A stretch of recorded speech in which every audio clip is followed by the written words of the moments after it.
The Ford Escape has been a staple in the compact crossover market for decades, and for 2020 it is all new from the ground up. But one thing that's really different is it now comes in a hybrid version, which we haven't seen for a long time.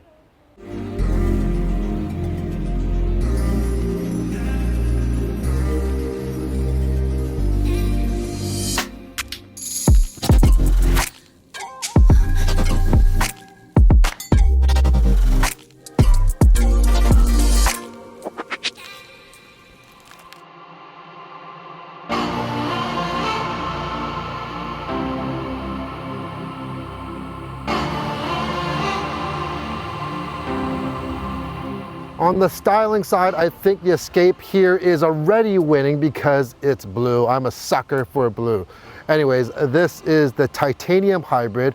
The hybrid only comes in titanium as a trim, and it comes pretty loaded. There are only kind of two options. One is adding all-wheel drive, which is $1,500 more, and then there is a premium convenience package, and we'll get to that in a little bit. So pretty well loaded. Up front, you have a LED light treatment, you have LED fog lamps. However, the headlights are not LED, they are halogen. The new Escape is built on a new platform, higher strength steel, better rigidity, better noise isolation, better handling, but also lighter because of that high strength steel. It's longer, it's wider, and it's a little bit lower. Have a look. I think it looks quite sporty. It has a hunker down type of look. I really do think this is a lot better looking than the outgoing model.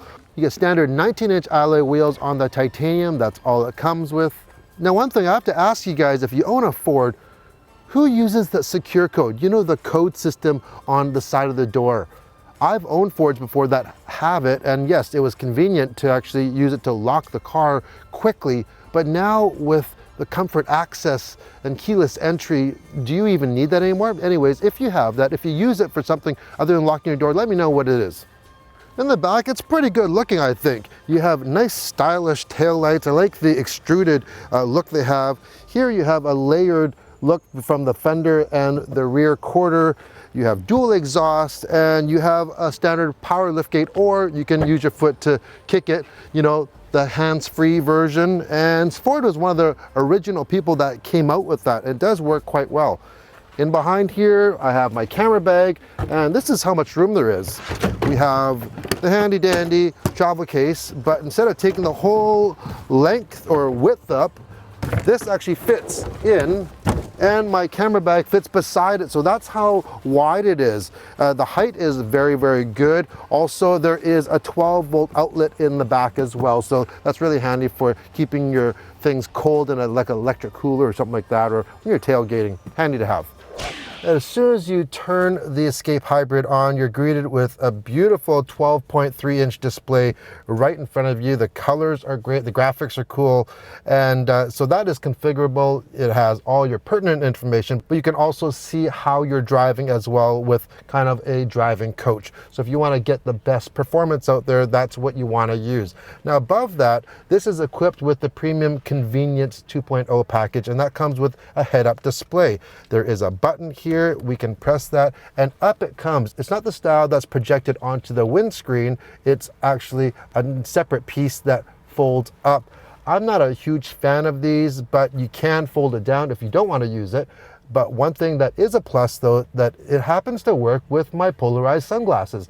A lot of head-up displays don't work with polarized sunglasses. This one does. So maybe that is a good positive to take from that. In the middle, you get a standard 8-inch Sync 3 system that comes standard with Apple CarPlay and Android Auto for this version. And it's very easy to use. It's touchscreen. I'm a fan of that. And it's quite quick.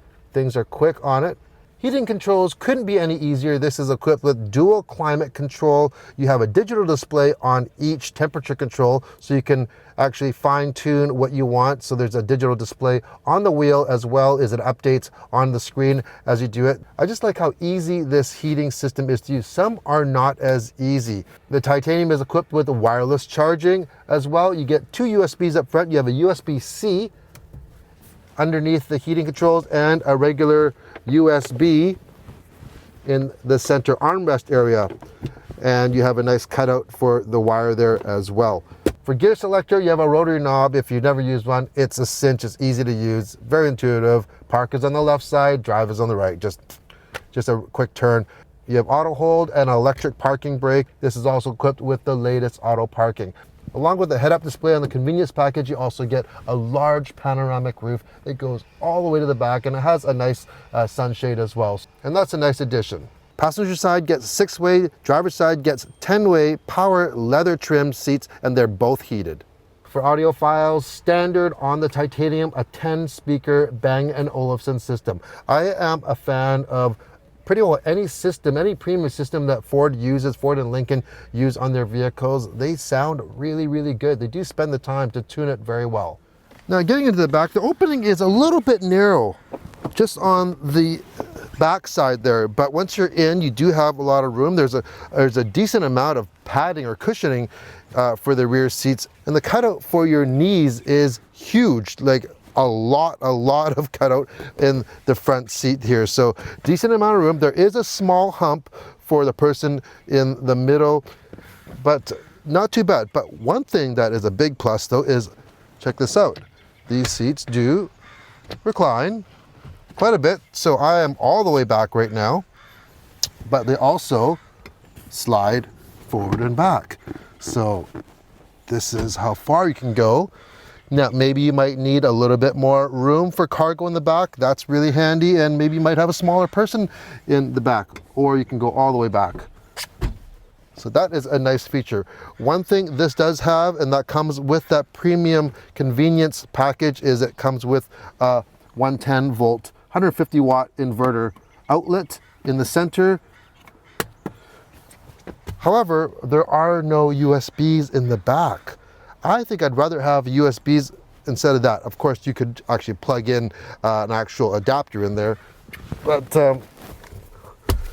armrest, drink holders, an exceptional headroom. Even with my head all the way back, you'd think that since it tapers off, you're gonna lose a lot of room, but you really don't. It's very, very airy, especially with that roof. Now, one thing with this new hybrid is the size of the battery is like the size of a briefcase. It's like 1.4 kilowatt hour in size wise, but it's a third of the size as the original battery in the original Escape Hybrid. So you really don't compromise on any type of room for passengers or for cargo. And if you do need extra room, these seats will fold down. You can fold them flat, and yeah, use this as a regular utility vehicle.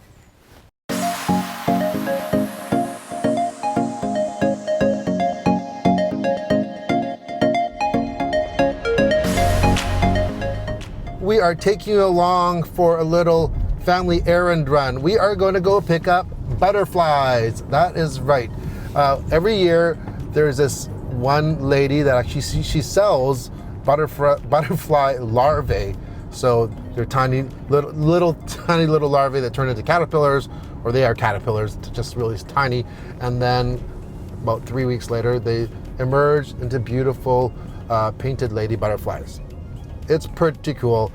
In this Ford Escape, there are 4 power plants. There's 2 gas and 2 hybrid versions. The gas is a base 1.5 liter Ecoboost engine, puts out 181 horsepower. Then you get the larger 2-liter twin scroll turbo Ecoboost, and that puts out 250 horsepower. That's quite a bit for a vehicle this size. We are in the Titanium Hybrid version, and that is a 2.5 liter Atkinson cycle engine matched to a hybrid drive with a lithium battery.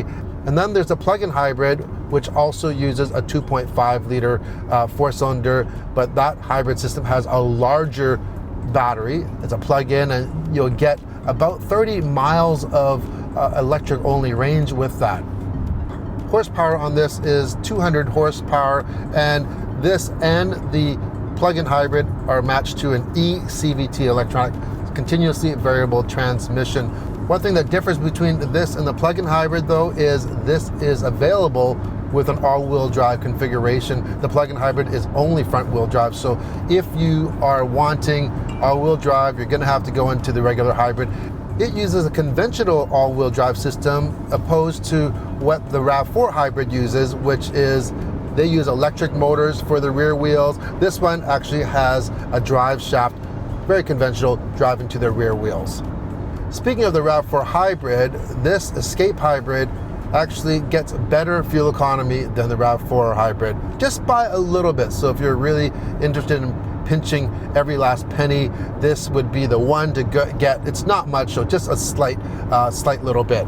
So you might want to tow with your Ford Escape, and this hybrid gets the lowest rating out of all the powertrains, and that's at only 680 kilograms or 1,500 pounds. If you want to get something more, well, the 2-liter Ecoboost twin scroll turbo, that's rated at 1,587 kilograms or 3,500 pounds, so quite a bit more. Pickup is fairly brisk in the Escape. We are doing highway speeds right now. We're actually 112 kilometers per hour. Fairly quiet as well. And if we really want to see the acceleration at right now, let's put it to the floor. There is a slight delay with that eCVT, but it's very, very minimal. But I'm surprised how quiet it is in here. This is equipped with independent rear suspension.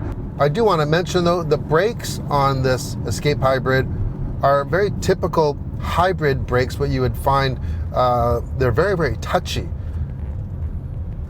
And it's something that you'll get used to, but it's something that I'm not a fan of. The Titanium Hybrid comes standard with Ford's Copilot 360 and Copilot 360 Plus, which will include your pre-collision warning systems, cross-traffic alert, blind spot warning, auto high beams, and adaptive cruise control with lane departure warning as well as lane centering. A backup camera is also standard, but a surround view 360 type of camera system is not available, however, on any trim, which is unfortunate.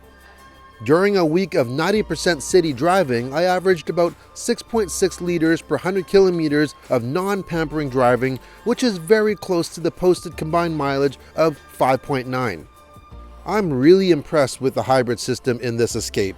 It really feels like you're driving an EV a lot of the times, and it seems to revert to electric mode as much as possible, even when you're driving at highway speeds.